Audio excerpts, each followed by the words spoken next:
good afternoon po, sir. I'm Ezekiel Daniel Tiro din po. I'm a student nurse po in College of Nursing in Cavite State University. So, may I get your permission po to participate on my video on my return demonstration po on assessing axillary and the breast po? Yes po. Okay po. So, sir, this assessment po is I will be assessing your axillary and your breast po, so we can detect if you have any early signs of diseases po or any signs or infection in your breast and axillary po. So before that, I will going to provide you privacy for the patient, and also I will perform a hand hygiene.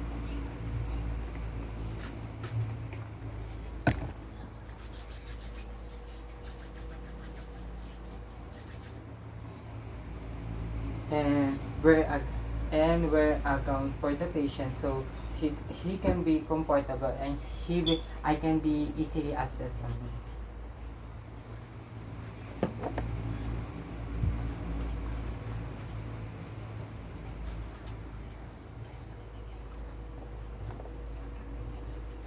So for the breast, we're going to inspect the color, shape, size, and the symmetry of the breast. So sir, may I get to inspect for the breast po?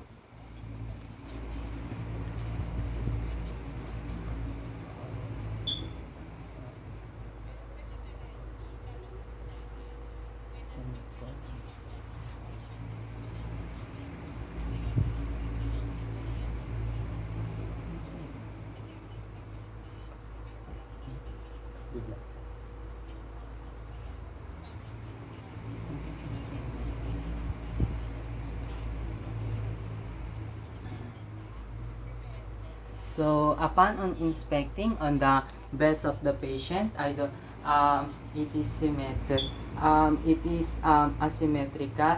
asymmetrical, but because it is normal.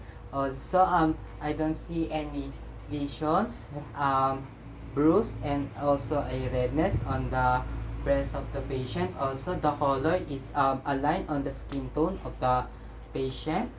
And also, we're going to palpate on the breast on the patient. So, sir, may I get the permission to touch your breast po? Yes po.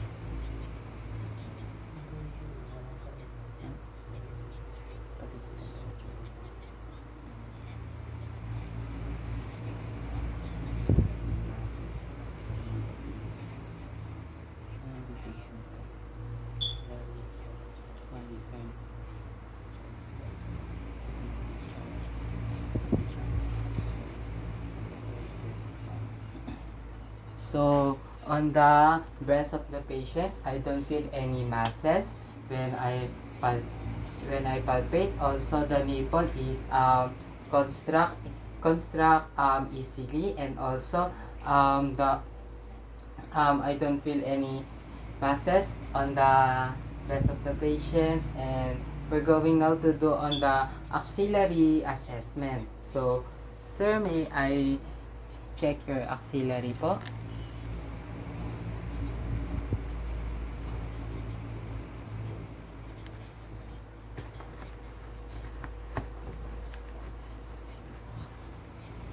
So, sir, permission to touch your axillary po.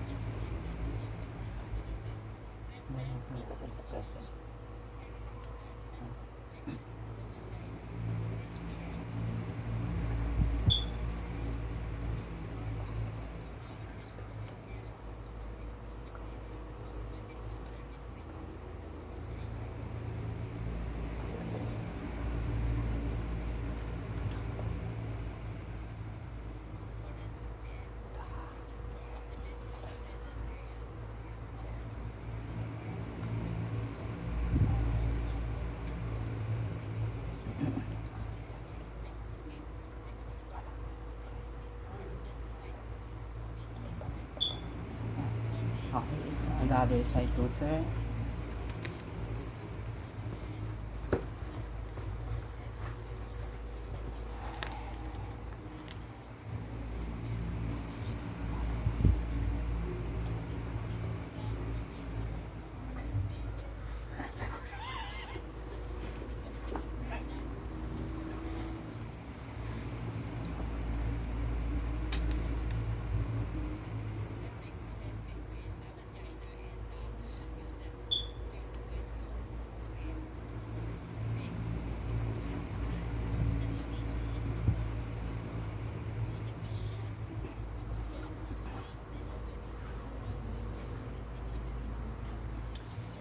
So for the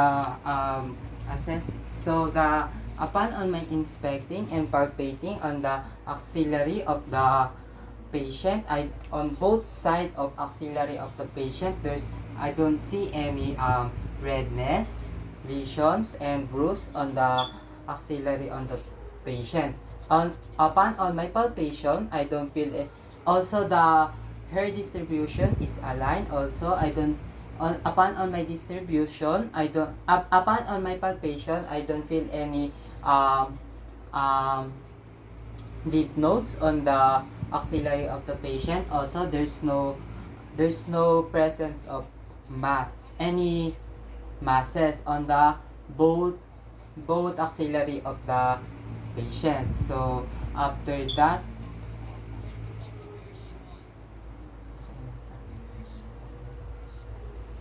that we're going to do a document all the findings and perform an hand washing. Ayan, tapos na.